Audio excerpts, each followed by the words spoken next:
अटेवा की मीटिंग में पधारे सभी अटेवा के शीर्ष नेतृत्व, भाई अनिल कुमार यादव जी जिला प्रभारी और हमारे सामाजिक, राजनीतिक, शैक्षिक विचारक और अटेवा के जिला अध्यक्ष छोटे भाई ओमवीर यादव जी, हमारे सामाजिक संगठन में भी हमारे साथी और हमारे रिश्तेदार भी हैं, और जिले के अटेवा के महामंत्री लल्लू सिंह प्रजापति जी और हमारे छोटे भाई सामाजिक और राजनीतिक विचारक हैं, ये भी हमारे सुरेंद्र भाई और राजकुमार जी, इनसे कभी हमारी खींचतान भी हो जाती है और कभी हम लोगों में प्यार मोहब्बत भी बहुत बढ़ जाता है। ऐसे भाई और बाकी सभी पधारे हमारे विभिन्न विभागों के माध्यमिक, बेसिक, संग्रह अमीन और पंचायत विभाग के सभी पदाधिकारियों का हार्दिक वंदन, अभिनंदन, स्वागत करता हूँ। साथियों, जैसा कि मैं देख रहा हूँ और कई वक्ताओं ने एक बात कही, उस ज्यादा बात ना कहते हुए बस एक बात ही रिक्वेस्ट करना चाहूंगा कि बुढ़ापे में कोई भी चीज सहायता आपको नहीं करेगी, एक पेंशन ही आपका क्या होगी, सहारा होगा। अभी एक बात लल्लू सिंह जी ने जो कही थी वो बिल्कुल सच्चाई है कि जो भी विभाग में सही का नंबर 2 की कोई आमदनी हो तो छोड़ दिया जाए, बाकी विभागों में तो 25 तारीख जब आ जाती है ना भाई साहब, तो 25 तारीख के बाद आदमी उल्टी गिनती शुरू कर देता है कि अब कब तनख्वाह आएगी, क्योंकि इस समय ना एक ट्रेंड चल गया है, और वो ट्रेंड चल गया है EMI सिस्टम। हर चीज हम ऐसे भुक्तभोगी हो गए, ऐसे आवश्यकतावादी हो गए कि आधी से ज्यादा तनख्वाह, 60% तनख्वाह EMI में चली जाती है। अब सोचिए, जब EMI पर तनख्वाह चली जाती होगी तो 25 तारीख पकड़ते पकड़ते 1 या 2 तारीख आती है तो देखने लगते हैं तनख्वाह आई या नहीं आई। कभी तो ये तक कहना पड़ता है कि भैया 10 तारीख को किस्त पड़ेगी, 5000 रुपए डाल देना, कल को दे दूंगा। ये सच्चाई, क्योंकि मैं भी फेस करता हूँ, इसलिए मैं समझता हूँ। अटेवा क्यों, बाकी कभी ओमवीर जी जैसा कह रहे थे कि 2004 पर 2 मिनट और लेंगे, 5 मिनट हुए, 5 मिनट लगेंगे, 5 मिनट बस बदलने का प्रयास किया। जिन छुट्टी के दिनों में 40 दिन की छुट्टी हमारी नियत है, निश्चित है कि वो हमें मिलती है। शिक्षक कर्मचारियों की बात करी जाए, जिन छुट्टियों में भीषण गर्मी के दौरान कर्मचारी वर्ष भर के अपने स्ट्रेस को, अपनी दिमागी थकान को मिटाने अपने तैनाती स्थलों से दूर दूर जाते हैं, आदरणीय विजय कुमार बंधु जी ने उस मुहिम को बिहार के चंपारण से शुरू करके और देश के तमाम राज्यों में निकाला और हमें और आपको ये मैसेज देने का काम किया कि आराम का समय नहीं। लोकसभा का चुनावी वर्ष है और ये, जैसा कि हमारे आदरणीय महामंत्री जी ने अभी आप सबको अवगत कराया था, भले ही आज कई राज्यों ने पेशकश की है पुरानी पेंशन को बहाल, लेकिन इस देश में पूर्ण रूप से पुरानी पेंशन, या कहा जाए पहले जैसी पुरानी पेंशन, तभी लागू हो पाना संभव है जब इस देश की संसद से PFRDA कानून को निरस्त किया जाए। और इस देश की संसद से PFRDA कानून को निरस्त कराने के लिए देश की संसद के समकक्ष ही हमें जाके अपनी बात को रखना है। और इससे बेहतर अवसर इस बात को, अपनी आवाज को उठाने के लिए हमें नहीं मिल सकता है, क्योंकि ये इस वर्ष लोकसभा के चुनाव का वर्ष है। इसके साथ साथ अभी आप सब इस बात से अवगत हैं कि अटेवा की हमारी जिला कार्यकारिणी की मनोनयन को बहुत ज्यादा समय नहीं हुआ है, बावजूद उसके भी हम लोग मुख्यालय पे हैं। इसी सब विश्वास को देखते हुए आप में से तमाम लोगों ने हम लोगों पे भरोसा जताया और कार्यकारिणी का गठन करवाया। कम समय में हम लोगों ने अटेवा को एकजुट कर, एक सूत्र में पिरोकर और अपने तमाम विभागों के उन साथियों को ये संदेश देकर उन्हें साथ लेने का काम किया कि आपकी लड़ाई को सिर्फ अटेवा लड़े। बात करी जाए अभी एक हमारे कर्मचारी संगठन के बहुत ही महत्वपूर्ण पदाधिकारी थे, मैं नाम नहीं लेना चाहूंगा, जिनसे मेरी बात हो रही थी। उन्होंने कहा हमने किसी भी तरह का सहयोग मांगा उनसे, भाई हम कार्यकारिणी का विस्तार कर रहे हैं। डॉक्टर साहब अटेवा के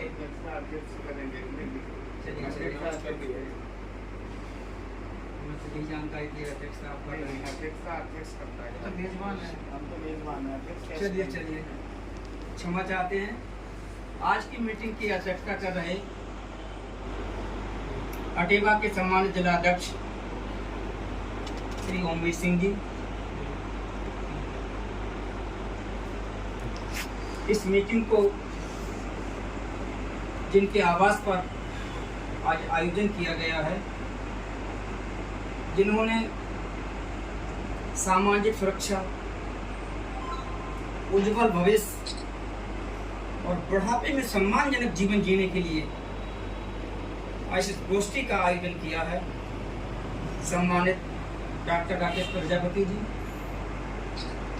जनपद बदायूं में सर्वप्रथम अटेवा की नींव रखने वाले,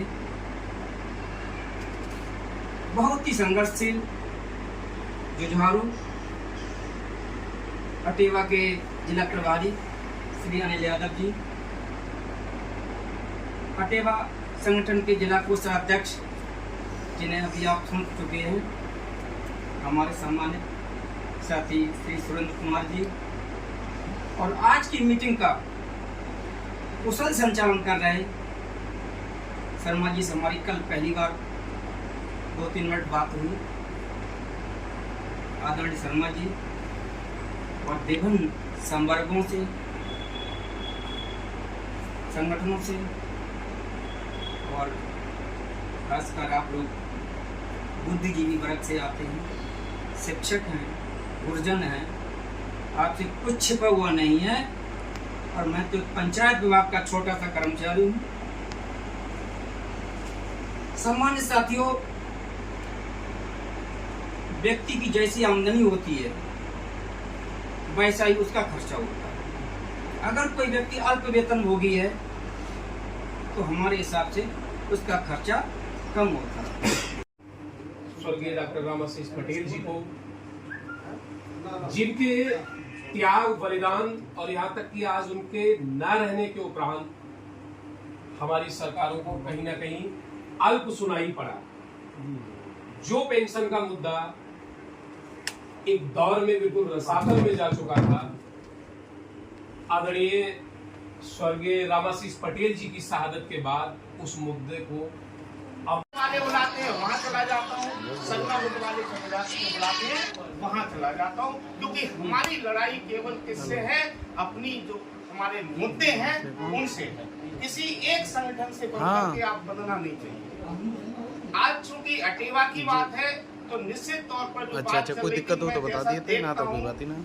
बंधु जी ने पिछले 40 दिन जो हाँ, छुट्टियों में हम लोगों ने ऐसो आराम से गुजारे थे, कोई आदमी आज एक घंटे उन्होंने 40 दिन गुजारे होंगे, कैसे गुजारे होंगे? तो मैं भी जानता हूँ, मैं घर से निकलता हूँ, करना ही पड़ेगा। उन्होंने अपना प्रयास शुरू किया, तो आर्ट टीचर्स, सभी कर्मचारी, अधिकारी सबको मिला के ये संगठन बनाया और धीरे धीरे उसके लिए पहले पूरे प्रदेश में उसके लिए आगे बढ़ा।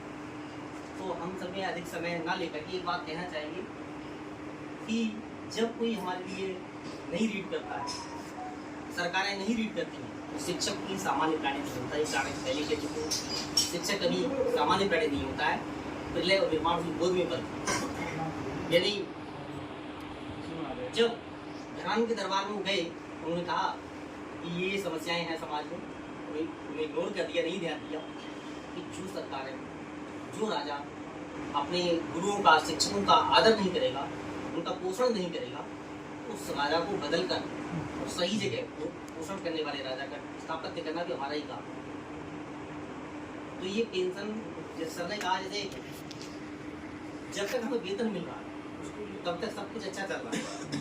जब ये रुक जाएगा उस समय की हम जरूर कल्पना करें, उस समय के लिए जरूर सोचें, अपने समय जरूर निकालें और निकाल करके इसके लिए खासतौर पर सही तरीके से अगर हम थोड़ा थोड़ा समय निकालेंगे, भिन्न कामों को अपने समय निकालते हैं, थोड़ा इसके लिए समय निकालेंगे तो हमारी लड़ाई बहुत मजबूत तरीके से आगे बढ़ जाएगी।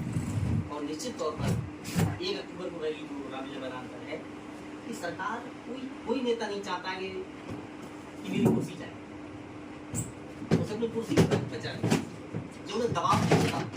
इतनी कर्मचारी, इतने लोग हमारे लिए विरोध में हैं, तो वो खुद ही कोई रास्ता निकालेंगे और इसके लिए जरूर सकारात्मक पहल होंगे। लेकिन इसके लिए हमें ये एक रह करके अच्छी संख्या में 1 अक्टूबर की रैली के लिए सफल रामलीला मैदान को बनाना है। जब बरेली हम लोग गए थे, सर्दी गए थे, तो जून की गर्मी भयंकर, जून की गर्मी में 4-5 किलोमीटर लंबी लाइन चल रही थी पेंशन के लिए।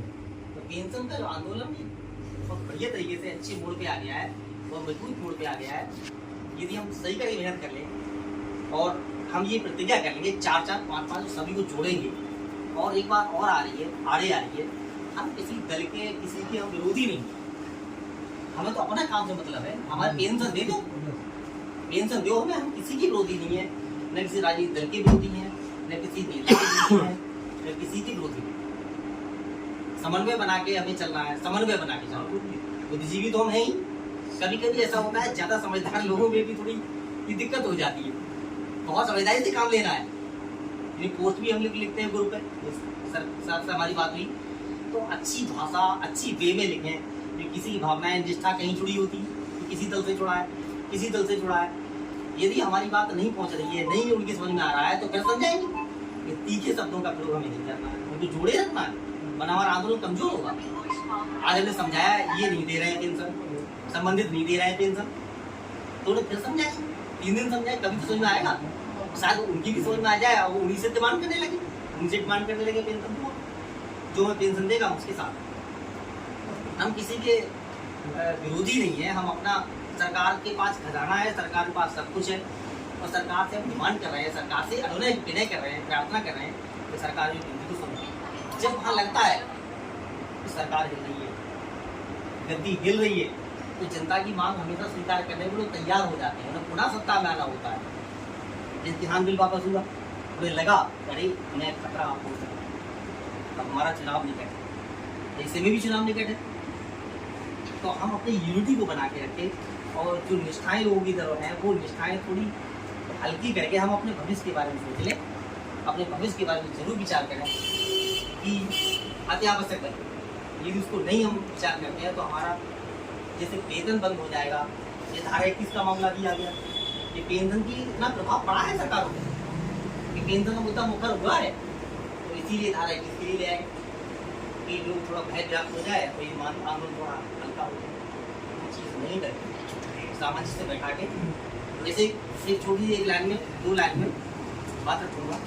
मानो किसी राजा के यहाँ 2 विद्वान पहुँचे, तो विद्वान पहुँच गए, राजा ने उनसे कहा, एक विद्वान नहाने चले गए, दूसरे पूछा ये कैसे विद्वान है, तो ये तो बैल है, इसे कुछ नहीं आता है, मुझे ये सब कुछ आता है। तो मैं ठीक है, वो नहा के आए, वो नहाने चले गए। उन्होंने कहा ये बताओ ये विद्वान कैसे जानकारी लेते तुमने, तो गधा है। लेकिन इन चीज़ों में शॉर्ट में एक बात खत्म हो रही है कि हम सभी बुद्धिजीवी हैं, सभी जानकारी रखते हैं, आंदोलन के प्रति सबको नॉलेज है, कुछ ज़्यादा बताने की जरूरत नहीं है कि आंदोलन हमारा सबका अपना है, हमारी सबकी खुद की लड़ाई है। जब दोनों स्नान करके आए तो राजा ने क्या काम किया, एक के आगे कुर्सी रखी, एक के आगे भूसा रख दिया, बैल के आगे भूसा रख दिया, महाराज आप भोजन ग्रहण करो। ये क्या कर रहे हो, ये हमारा अपमान कर रहे हैं, बेइज्जती कर रहे हो हमारे। ये प्रभु जी इन्हें बताया कि आप बैल हो, आपको भूसा दे दिया, तो इन्होंने बताया कि आप गधे हो, आपको कुर्सी दे दी। यानी हम ये ना मारे, हम ही सब कुछ जानते हैं। हमारा साथी यदि असहमत भी है किसी विषय पे तो अरे नहीं तुम कुछ नहीं, पेंशन नहीं ले पाओगे तुम, वो फिर हमें नहीं होना है। यही वो बताते हैं कि धैर्य रखना है, आज नहीं समझ पाएंगे हमारे ग्रैंड को कल समझेंगे।